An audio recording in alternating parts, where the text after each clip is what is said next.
Zombies Ate My Neighbors is definitely an all-time favorite game of mine. I can't possibly count how many times me and my cousins sat down to go through Dr. Tongue's gauntlet of fright-filled stages. It never got old, and I still consider it one of my top 5 games to this day. Some games just don't age well at all, but Zombies Ate My Neighbors, like its many undead monsters in the game, continues to live on as one of the best action games ever made, no matter what system you play it on.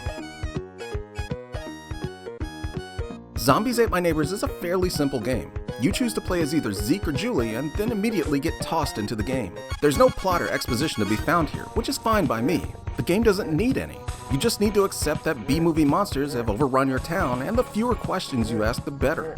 Once you're in the game, the goal is to search the level for your clueless neighbors, who don't seem to care at all that zombies and werewolves are running rampant around town. All you need to do is get to them before the monsters do to save you. Every level has a set number of neighbors to rescue, which is kept track of beneath your map. Rescue all the neighbors you can, and the stage ends once you save the last neighbor, or they meet their untimely demise at the hand of a monster that got there before you did. The game doesn't really punish you though for neighbors getting killed, unless all the neighbors die in a level, which gets you a big fat game over screen. And if you manage that, I'm not entirely sure what you're doing, since you should come across at least one neighbor without even trying. Once you finish a level, your score is tallied up, giving you a big score bonus if you save all the neighbors in a level. After that, it's on to the next level where you do it all again.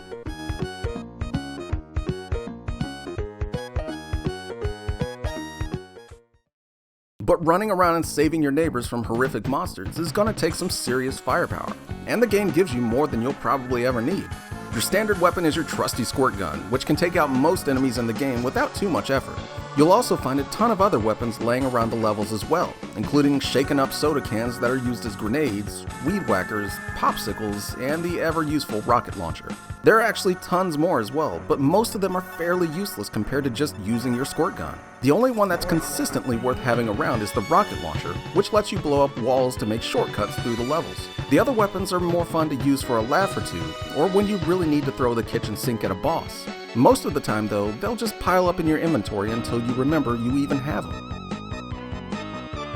Your secondary item slot is much more useful though. This is where things like health packs, potions, and other random stuff that isn't a weapon go.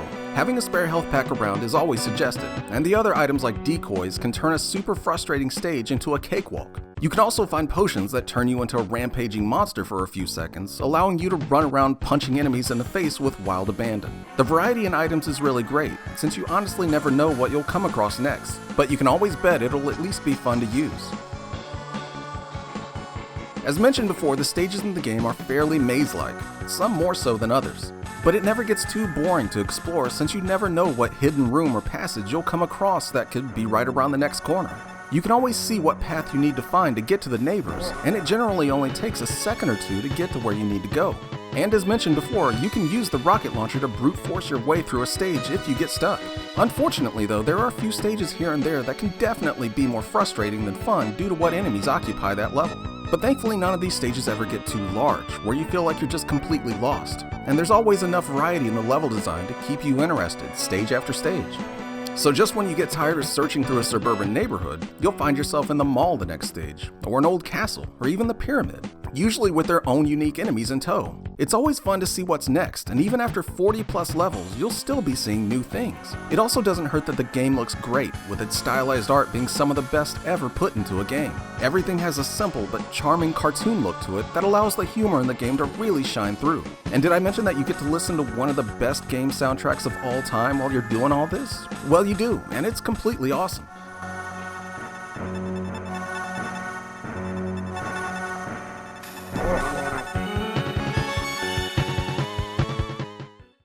While Zombies Ate My Neighbors is a really great game, it still has a few issues here and there. The aforementioned variety in weapons and pickups is nice and all, but it quickly builds up in your inventory.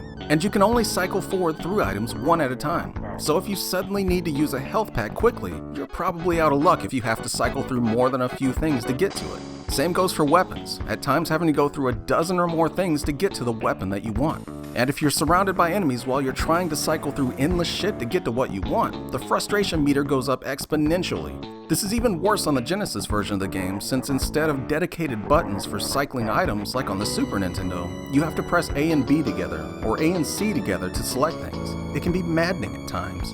Another issue are the bosses. They're mostly terrible and frustrating due to their erratic movements and the sheer amount of ammo it takes to bring them down. None of them are ever fun, and beating them only brings a sigh of relief instead of cries of victory. Thankfully, there's only a few bosses in the entire game, but it was a missed chance to make them a showpiece for the game, instead of the annoyances that they are.